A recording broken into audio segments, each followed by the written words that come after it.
Welcome to the video lecture series on Python programming. In this video, I am going to discuss about the examples on loops. In my last video, I have given 4 problems for your practice. Today, we will see the solution of those 4 problems. The first problem was check whether a number is even or odd. Here, the first thing is you can take your input number as a constant predefined, or you can take it from the user. If you want to take the input from the user, you have to use the input function as I have mentioned here. Once the input is done, the next thing is to check whether a number is even or odd. For this, we generally use to check the divisibility by 2. If a number is divisible by 2, means the number is even, otherwise odd. Sometimes the user input is 0. Here I am adding an extra condition. If the input number is 0, print wrong input, enter a positive number. So it is better to take the input which is greater than 0. If it is so, then there is a condition. Here I am using elif condition for this, and else the number is odd. So this is the program for checking a number is whether a even or odd. Second problem was checking whether a year mentioned is a leap year or not. In this case, the same process we are applying. Initialization is from the user side.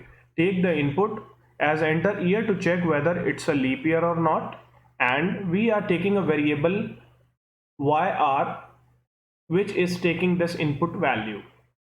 Once it is done, then we need to focus on the approach of leap year.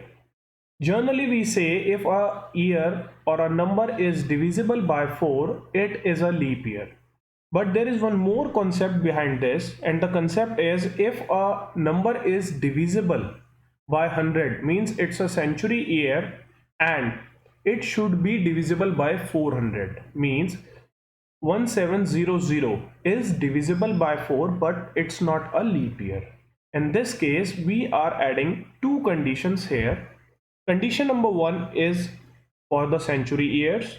If a year is divisible by 100 and the remainder is 0, then we have to check for 400. If it is divisible, then it's a leap year, otherwise it's not a leap year. And the another condition is a general one, like 2020 is a leap year or not. In this case, a general condition is divisible by 4 and not a century year, then it's a leap year. In this case, I have used if condition here. Inside the if, we are taking another conditions to check whether a century year is a leap year or not, and this is the elif which comes under the this if condition, then elif and else. So this is the second problem to check whether a year is leap or not. Third problem was related to prime or not. This is similar to the divisible by 2 problem to check whether a number is even or odd. In this case, we need to apply the iterations.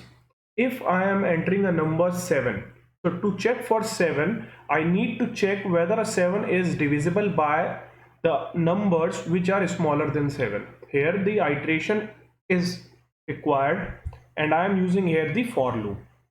In this case, one temporary variable I have taken and initialize it as 0, means count is equal to 0. Then a for loop, and the loop starts from 2 because every number is divisible by 1, so I am not taking it. If you want to take this value starting from 1, then initialize the value 0, and the last, if the value of count is equal to 1, then print it is a prime, and the loop will continue till I minus 1. Here I am giving the range 2 comma I, it means starting from 2, and the last value is I minus 1. If the value of count is still 0, then the number is prime, otherwise the number is not prime. Here The count represents the number, given number is divisible by how many other numbers. In this case, if the value of count is equal to 0, means the number is not divisible by any other number. And that's the point of prime number. So here the concepts are: first, apply a for loop to check the value of count, and then using the value of count, put a condition, either a value of count is equal to 0, then prime, or not prime. Fourth problem was matrix multiplication. Generally, in case of matrix multiplication, we have to focus on the first condition, and the condition is, when we talk about the matrix multiplication, this matrix row and column, the column of first matrix should be same as the row of second matrix. So here I am not mentioning the condition because we have not studied yet about the list. In this case, I am taking the matrix as a predefined values, not taking from the user. And I have also checked the condition, like this 3 is equivalent to this 3, so that the multiplications will be 3 cross 3 cross 4. So initially I am declaring a resultant matrix as result with initialized values 0. Now apply 3 loops for this, and the multiplication can be like row of matrix 1 into column of matrix 1 or row of matrix 2 and column of matrix 2. Here 3 nested for loops are required. First for the I, which represents the row of matrix 1, then j, which represents the column of matrix 1 or row of matrix 2, because both the values are same, and then the k1, which represents the column of matrix 2. And the formula is mentioned here. Once all the iterations are done, then the result is stored in the R, and you need to print the result. In this case, 3 for loops are required in a nested manner. So this is all about the 4 problems which I have given in my last video, and I hope you will keep practicing about these type of problems to understand the concept. Thank you for watching the video.